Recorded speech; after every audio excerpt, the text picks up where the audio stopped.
Welcome to the live stream, everybody. And let me know if you're hearing me now. It does appear that I was actually muted. I panicked.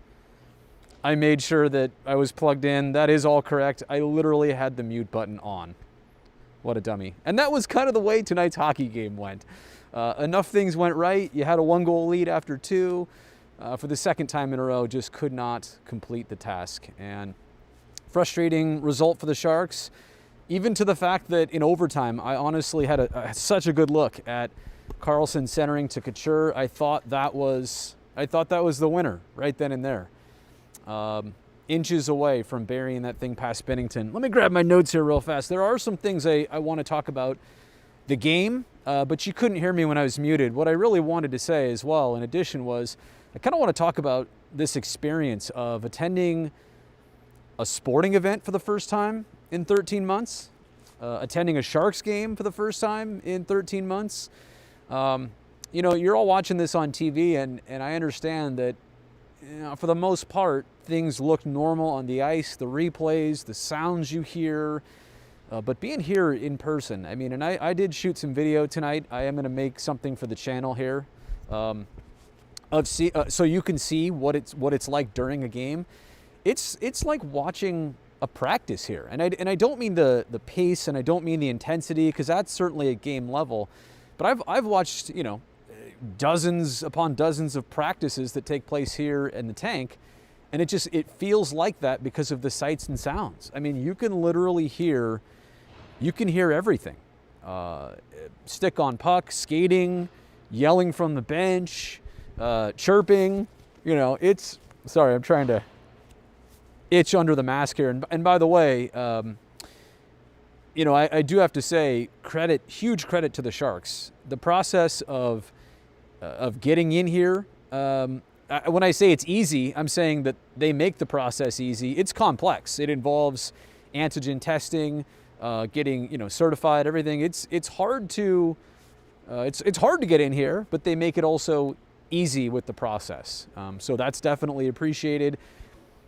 Everybody's super responsible. Distance. I do have to say that you hope that everything is by the book, and then seeing it here like this, I mean, it is a well-oiled operation in terms of everybody playing it safe.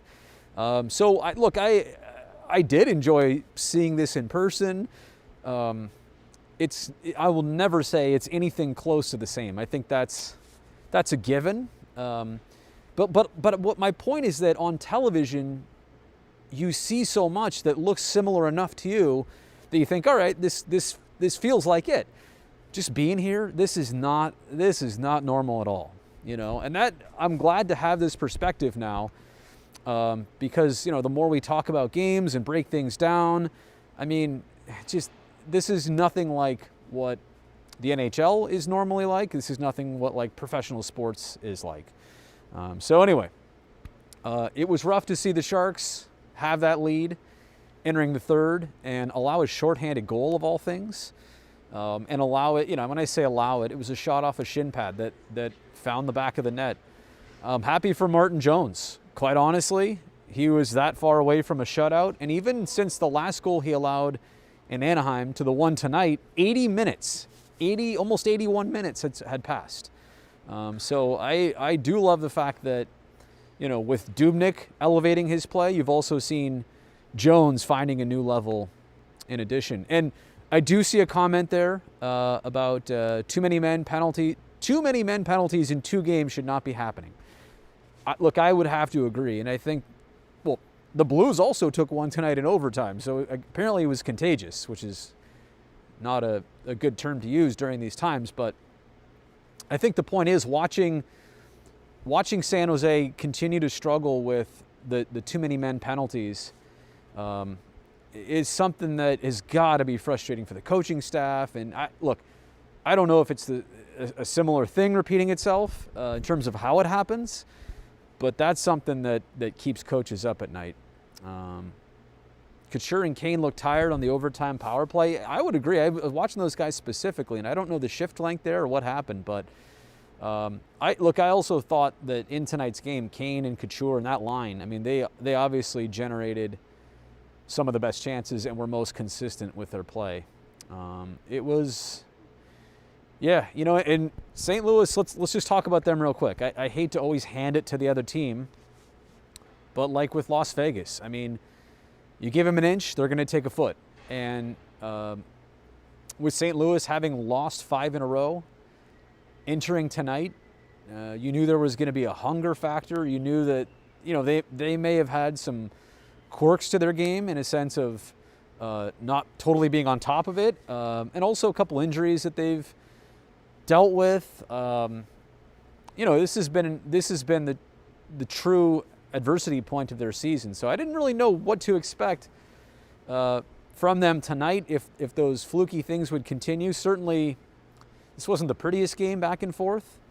Chances were not tremendously plenty both ways, like grade A chances. But I also wrote this down because Scott Hannon had a great observation. And this was in our second intermission coverage. The Sharks threw 40 minutes. They had 16 shots on goal, right? Which is not a tremendously high count. 9 in the first, 7 in the second. But 16 shots on goal as opposed to 14 shots that missed the net entirely and 10 shots by St. Louis that were blocked. Now, they did clean that area up in the third period, got more of their attempts on net. But Hanner thought, and he said it on our show, that, you know, even with the block shots and the missed shots, there was almost a reluctance to shoot tonight. Look at the comment right there from Zach. Too much passing in tonight's game. So when I see the comment from Travis there, referring to Binnington as a clown. I won't go that far. I certainly thought what he did last time he was in this building was interesting to say the least. But I was surprised that tonight's game did not possess any of the nasty like Clifford and Gabriel last time. And maybe it's because the Blues, you know, on their side, were so focused on trying to end the losing streak. And I don't know. I don't know if there was just a chemistry thing. It just didn't work out that way. But I thought it was awfully interesting that tonight's game did not have the back and forth in that way that we've seen the Sharks and Blues play to. And it also, I mean, these two teams recently had a 7-6 final score. And tonight, it was 1-0 after 40. And you saw one shorty, you almost saw 2 shorthanded goals tonight. On that note, I do want to talk about Ryan Donato getting his first goal since late January 26th. It's only his 4th of the season, probably well behind the pace that he and everybody else had envisioned. I still see a lot in him. He's still one of my favorite additions from this past offseason. I definitely think he was snake bit for a while there, was producing points, just not getting goals. It's amazing because his last couple years, goal scoring has been there. He wanted to add the other side of it, to play without the puck. And then this year, it's the goals that, you know, didn't come for a certain period of time. So, you know, it's just, I see the comment here about the close score didn't really reflect the game. The Blues outplayed San Jose. You know, in critical moments, I think they did. But I just overall tonight, I don't feel like the game was one-sided enough one way or the other to say that one team, like, if I didn't even peep at the scoreboard and I didn't know who scored goals, you know, if I just edited out the goals and didn't know the score, I wouldn't say that one team was dramatically different or better than the other. I just don't think there was a multitude of chances tonight for either teams. And quite honestly, it was a well-played game from a goaltending standpoint too. I thought Binnington made some good saves. I thought Martin Jones was on top of his game too. And as it goes for the shootout, you know, look, Perron was wide. Donato was wide. Shen scored over his shoulder. Logan went blocker side and scored. Tarasenko had the ultimate patience in that skills competition. And Kevin LeBanc couldn't convert. So Sharks had been winning via the shootout. They were 4-1 this year before tonight, now 4-2. And Martin Jones was a big part of that. And Ryan Donato was a big part of that. So they just didn't get the result. I'll answer a couple questions if you have good ones here. I've just passed 10 minutes. Like I said, I don't want to impose and stay here too long. How did it feel to be back at the rink? You know, it's not like, I can't say it's like the ultimate high and the ultimate great feeling because it's it looks like this all night, you know, like this is still not normal. And this is not normal. We're doing it to do the right thing and do the best thing. But I will celebrate it when it truly starts to resemble normal. And that may take a while longer, a certain while longer. But just being back here and everybody being cautious and everybody getting tested to get in and, you know, doing all the right things. This is the 10th home game. And to be honest, in a weird way, I'm glad I got this experience. We're back here tomorrow night. I think we're back here next week as well too. So you're going to see us more down here. But it was an interesting experience. Really was. I'm glad I got to do it, and in some ways it like satisfied. Like I almost forgot what really, you know, the sights and sounds and the sensations of watching a hockey game. It's weird. I didn't forget that I liked it that much, but it was like, oh yeah, I like this, you know, as opposed to watching things on TV all the time.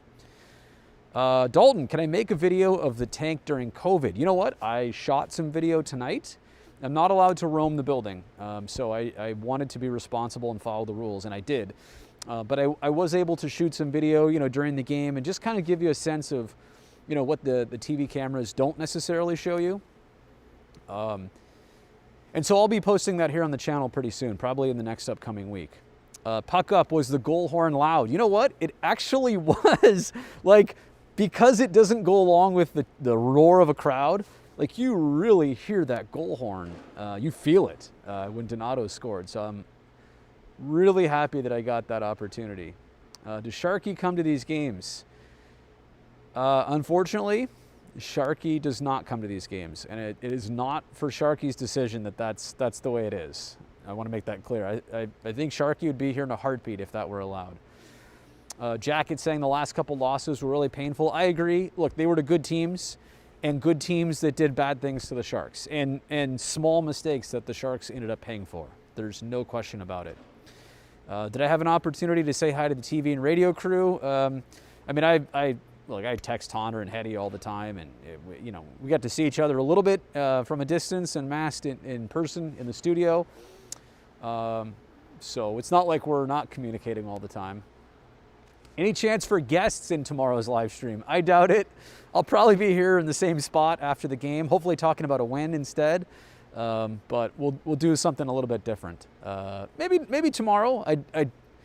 Yeah, we try and stay away from other people around here, at least give everybody their distance and get people home. The Donato goal was a clean snipe, and I'm telling you, the exhilaration, maybe that's the point I should have made earlier, the exhilaration I could see on his face after scoring, it was like 100 pounds of weight coming off his back, like, oh, got it, finally. I almost could read his lips. I don't remember what he said, but it was something to that extent. Hey, Brody, stay out of the studio. Well, if you'd rather have me here, I'd be happy to finish out the season here too. So, all right, guys and gals, I really appreciate you being here. Thank you for checking in on the live stream. I'll do this better tomorrow, I promise. I apologize about the audio at the beginning, a little disjointed, but I'm learning this new setup and system here for the first time, and hopefully the video and audio quality was good enough. Anthony, you want to talk about the hair? What do you want to talk about here? I got a lot of people who saw me for the first time today in person that actually were taken back. Look at the flow. Huh? Who likes that? You know what's cool about this? You guys probably can't even see me right now. I can see you. I will have a safe drive home. Thank you so much. Looks like they're about to start cutting the ice a little bit too, so it might get noisy in here.